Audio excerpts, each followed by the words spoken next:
আমার প্রিয় স্নেহের 2025 সালের নতুন বছরের অষ্টম শ্রেণীর ছাত্রছাত্রী বন্ধুরা, আশা করি নমস্কার ভালো আছো।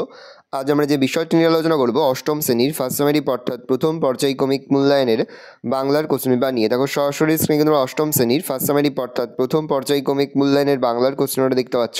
ফুল মার্কস আমাদের রয়েছে 30 আর সময় আমাদের রয়েছে 1 ঘন্টা। একে থেকে রয়েছে সঠিক উত্তর নির্বাচন করে লেখো যে কোনো 5টি প্রতি প্রশ্নে মান 1 করে 1 × 5 = 5। প্রথম, ভালো মন্দ যা হে আসুক ড্যাশ লাও সহজ উত্তরে সত্যেরে। দিগ্ভ্রমণ হয়েছিল উত্তরে মুর সেনাপতির। আরব সেনাপতি মুর সেনাপতিকে যে অশ্ব দিয়েছিল সেটি তার নিজের অশ্বের তুলনায় হীন ছিল না। হাঁসের ডিম দুপুরবেলায় বের করে দেবে বলেছিল উত্তরে ভল্টা। বনভোজনের ব্যাপার গল্পে দলপতির নাম হলো উত্তরে টেনিদা। সবুজ জামা চেয়েছে যে ছেলেটি তার নাম বাবায় তাতায় তোতায় পাপায় উত্তরে তোতায়। চন্দ্রগুপ্ত নাটকটির ঘটনাস্থল হলো উত্তরে সিন্ধু নট বলে প্রশ্ন। রাতের আলোয় থেকে থেকে জলে চোখ উত্তরে খরগোশের। ব্যাকরণের দল শব্দের অর্থ, এখানে প্রিন্টিং মিস্টেক আছে, অক্ষর করবে। ব্যাকরণের দল শব্দের অর্থ হচ্ছে অক্ষর। রাখিয়া থেকে রাইখা থেকে রেখে ক্ষেত্রে ঘটেছে ধ্বনি বিপর্যয়, মধ্য স্বরলোপ অন্তঃস্বরলোপ অভিশ্রুতি উত্তরে অভিশ্রুতি। 2 থেকে রয়েছে নিচের প্রশ্নগুলির উত্তর দাও যে কোনো 10টি প্রতি প্রশ্নে মান 1 করে 1 × 10 = 10। মরণ এলে হঠাৎ দেখি মরার চেয়ে বাঁচাই ভালো, ব্যাখ্যা করো। জীবনের দুঃখ কষ্ট সহ্য করতে না পেরে মানুষ অনেক সময় মৃত্যু কামনা করে, কিন্তু যখন মৃত্যুর মুখোমুখি হয় তখন তার এই উপলব্ধি হয় যে মৃত্যুর চেয়ে জীবন অনেক বেশি সুন্দর। পরমেশ্বর উভয় সেনাপতির কথোপকথন হইতে লাগিল। উভয় সেনাপতি বলতে এখানে কাদের কথা বলা হয়েছে? উভয় সেনাপতি বলতে এখানে মুর সেনাপতি আরব সেনাপতির কথা বলা হয়েছে। পরের প্রশ্ন, রাজার প্রতি রাজার আচরণ। উদ্ধৃতাংশের বক্তাকে। উদ্ধৃতাংশের বক্তা ভারতীয় রাজা পুরু। বনভোজনের উদ্যোগ কাদের মধ্যে দেখা গিয়েছিল? বনভোজনের উদ্যোগ দেখা গিয়েছিল হাবুল প্যালারাম ক্যাবলা আর টেনিদার মধ্যে। বনভোজনের জায়গা কোথায় ঠিক হয়েছিল? ক্যাবলার মামার বাড়ির কাছে একটা বাগান বাড়িতে বনভোজনের জায়গা ঠিক হয়েছিল। জায়গাটা বাগুইয়াটি আরও 4টি স্টেশন পড়ে। স্টেশন থেকে নেমে মাইলখানেকের পায়ে হাঁটা পথ পেরোলেই পৌঁছানো যাবে সেই বাগান বাড়িতে। সবুজ গাছেরা কোন পতঙ্গ পছন্দ করে?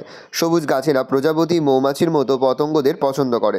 কুঠির মাঠ দেখতে যাওয়ার পথে কি দেখে অপু সব থেকে বেশি অবাক হয়েছিল? কুঠির মাঠ দেখতে যাওয়ার পথে জীবন্ত খরগোশকে লাফিয়ে যেতে দেখে অপু সব থেকে বেশি অবাক হয়েছিল। আলকুশি কি? আলকুশি হলো হুলের মতো আলযুক্ত লতা গাছ। অপুর বাবা ও মায়ের নাম কি? অপুর বাবার নাম ছিল হরিহর ও মায়ের নাম ছিল সর্বজয়া। অপু বাবার সাথে সরস্বতী পুজোর বিকালে কোন পাখি দেখতে গিয়েছিল?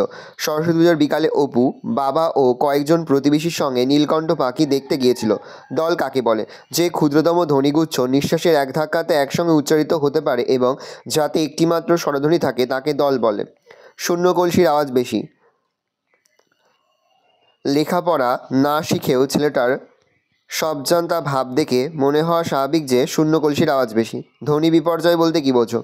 উচ্চারণের সময় কোনো কোনো ধ্বনির স্থান বদলে গেলে তাকে ধ্বনি বিপর্যয় বলে। যেমন পিশাচ থেকে পিচাস, বাস্ক থেকে বাস্ক, তলোয়ার থেকে তরোয়াল, হ্রদ থেকে দহ, ট্যাস্কি থেকে ট্যাস্কি ইত্যাদি। স্বরাগম বলতে কী বোঝো? উচ্চারণের সুবিধার জন্য শব্দের শুরুতে, মধ্যে বা শেষে নতুন স্বরবর্ণের আবির্ভাব ঘটলে তাকে স্বরাগম বলে। যেমন স্টেশন থেকে স্টেশন, মূর্তি থেকে মূর্তি, দুষ্টু থেকে দুষ্টু ইত্যাদি। নুন আনতে পান্তা ফুরোয়। দারিদ্রতার অসহায় অবস্থা। রতনদের অভাব থাকলেও দুবেলা দুমুঠো খাবার জুটত, কিন্তু বন্যার পর এখন তাদের নুন আনতে পান্তা ফুরোয় দশা হয়েছে। মারিতগণ্ডার লুচিত ভাণ্ডার বড় কর্মকাণ্ডের পরিকল্পনা।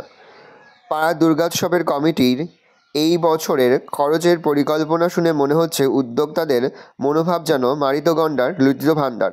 3 থেকে রয়েছে যে কোনো 5টি প্রশ্ন উত্তর, প্রশ্নের মান 3 করে 3 × 5 = 15। প্রথম, মান্ধাতার আমল থেকে চলে আসছে এমনি রকম। কবি কোন রকমের কথা বলেছেন? এমনি রকম বলতে মানুষের স্বভাবের বৈচিত্র্যের কথা বলা হয়েছে। পৃথিবীতে নানা ধরনের মানুষ রয়েছে। একজন মানুষ সবাইকে ভালোবাসতে পারে, কেউ কেউ প্রতারণাও করে। সে নিজেও সবসময় অন্য মানুষের ভালোবাসা পায় না, কখনো কখনো প্রতারিত হয়। জীবন পথে চলতে গেলে ফাঁকি দেওয়া ও প্রতারিত হওয়াকে এড়িয়ে যাওয়া সম্ভব না। যুগ যুগ ধরে এমনটাই ঘটে চলেছে। এমনি রকম বলতে কবি এই বিষয়টিকেই বোঝাতে চেয়েছেন। তাহার অনুসরণ করিতেছিলেন। কে কাকে অনুসরণ করেছিলেন, তার এই অনুসরণের কারণ কি? ঈশ্বরচন্দ্র বিদ্যাসাগরের অদ্ভুত আতিথেয়তা গদ্যে আরব সেনাপতি মুর সেনাপতিকে অনুসরণ করছিলেন। প্যারা চেঞ্জ করে লিখবে, আরব সেনাপতি জানতে পেরেছিলেন যে তার অতিথি মুর সেনাপতি তার পিতার হত্যাকারী, কিন্তু অতিথির ক্ষতিসাধন আরবদের ধর্মবিরুদ্ধ কাজ। তাই নির্বিঘ্নে রাত কাটানোর পর মুর সেনাপতি যখন আরব সেনাপতির কাছ থেকে বিদায় নিয়ে নিজের শিবিরের দিকে রওনা দিলেন, তখন পিতৃহত্যার প্রতিশোধ গ্রহণের জন্য তিনি মুর সেনাপতিকে অনুসরণ করেছিলেন। মাছের কালিয়ার 3টে বেজে গেল। মাছের কালিয়া সম্পর্কে এরকম বলার কারণ কি? কোনো কিছুর 12টা বাজা বললে সেটি সর্বনাশ বোঝায়। মাছের কালিয়ার ভীষণ খারাপ অবস্থা বোঝাতেই ক্যাবলা 12টার বদলে 3টে বেজে গেল ঘোষণা করেছিল। আসলে বনভোজনে প্যালার দায়িত্ব ছিল পোনা মাছের কালিয়া রান্না করা। ক্যাবলার মা মাছ কেটে ধুয়ে নুন মাখিয়ে দিয়েছিলেন। প্যালা কড়াইতে তেল ঢেলে দিয়ে গরম হওয়ার আগেই তাতে মাছ ছেড়ে দেয়, ফলে কাঁচা তেলে মাছ দেওয়ায় তা ভেঙে চৌচির হয়ে হালুয়ায় পরিণত হয়। তাই ক্যাবলা মাছের কালিয়া সম্পর্কে এরূপ মন্তব্য করে। কি বিচিত্র এ দেশ! বক্তার চোখে এই দেশের বৈচিত্র্য কীভাবে ধরা পড়েছে। সুদূর গ্রিক দেশ থেকে আসা সেকেন্দার ভারতে প্রাকৃতিক বৈচিত্র্য দেখে বিস্মিত হয়ে যান। তার মনে হয়েছে দিনে সূর্যের প্রচণ্ড তেজ গাঢ় নীল আকাশকে যেন পুড়িয়ে দিয়ে যায়, আবার রাত্রে চাঁদের স্নিগ্ধ শুভ্র জ্যোৎস্না যেন আকাশকে স্নান করিয়ে দেয়। বর্ষাকালে ঘন মেঘের দল গুরুগম্ভীর গর্জন করে আকাশ ছেয়ে রাখে। এই ভূখণ্ডের একদিকে বিরাজ করছে হিমালয়ের আকাশ ছোঁয়া বরফের চূড়া, অন্যদিকে এদেশের নদ নদী প্রাণের আনন্দ জাগিয়ে ছুটে চলেছে। তোতাইবাবু সবুজ জামা চাই কেন? তোতাই সবুজ জামা পরলে কী ঘটনা ঘটবে? গাছের মতো সবুজ ও প্রাণবন্ত হয়ে উঠতে চাই বলে তোতাইবাবুর সবুজ জামা চাই। তোতাই সবুজ জামা পরলে তার গায়ে প্রজাপতি এসে বসবে ও তার কোলের কাছে লাল নীল ফুল ঝরে পড়বে একটা দুটো করে। প্যালার রাজহাঁসের ডিম আনার ঘটনাটি বর্ণনা করো। প্যালা রাজহাঁসের ডিম আনতে গিয়েছিল ভন্টার বাড়ি। ভন্টার বাড়িতে রাজহাঁস ছিল, কিন্তু সেই রাজহাঁস ডিম পাড়ে কিন্তু না, তা জানতে 2 আনার পাঁঠার ঘুগনি আর ডঞ্জরখানেক ফুরলি ঘুষ দিতে হলো ভন্টাকে। এরপর দুপুরবেলা ভন্টার বাবা ও মেজদা অফিস চলে গেলে প্যালা গেল ভন্টাদের বাড়ি। ভন্টা তাকে নিয়ে গেল উঠোনে। উঠোনের এক পাশে রাখা ছিল সার কাঠের বাক্স, তার ভিতর ছিল সার খুপড়ি। দুটো রাজহাঁস সেখানে ডিমে তা দিচ্ছিল। প্যালা ডিমের জন্য বাক্সের ভিতর হাত ঢোকাতেই একটা রাজহাঁস তার হাতে জোশে কামড় দিল। যন্ত্রণায় প্যালা চিৎকার করে উঠলে ভন্টার মা সেখানে চলে আসেন। তখন হাতে রক্তের ধারা নিয়ে প্যালা কোনো রকমে সেখান থেকে পালিয়ে বাঁচে। সিন্ধুমুনির হরিণ আহ্বান কবি কীভাবে শুনেছেন? সিন্ধুমুনির হরিণ আহ্বান উল্লেখের মধ্যে দিয়ে কবি রামায়ণে উল্লেখিত সিন্ধুমুনির কাহিনীটি তুলে ধরেছেন। অন্ধমুনির পুত্র সিন্ধু রাত্রিবেলায় কলসি নিয়ে নদীতে জল ভরতে গিয়েছিলেন। দশরথ তখন ভুল করে হরিণ জল খেতে এসেছে ভেবে শব্দবেদী বাণ নিক্ষেপ করেন। এর ফলে সিন্ধুমুনির মৃত্যু হয় এবং দশরথ অন্ধমুনির অভিশাপে পরবর্তীকালে পুত্রশোকে প্রাণ হারান। সিন্ধুমুনি নিজের অজ্ঞাতসারেই আপন মৃত্যুকে আহ্বান জানিয়েছিলেন। কবির মনে হয়েছে হরিণ একইভাবে তার জল খাওয়ার শব্দে আহ্বান জানিয়েছে চিতাবাঘকে, ফলে অনিবার্যভাবে নিজের মৃত্যুকেও ডেকে এনেছে সে।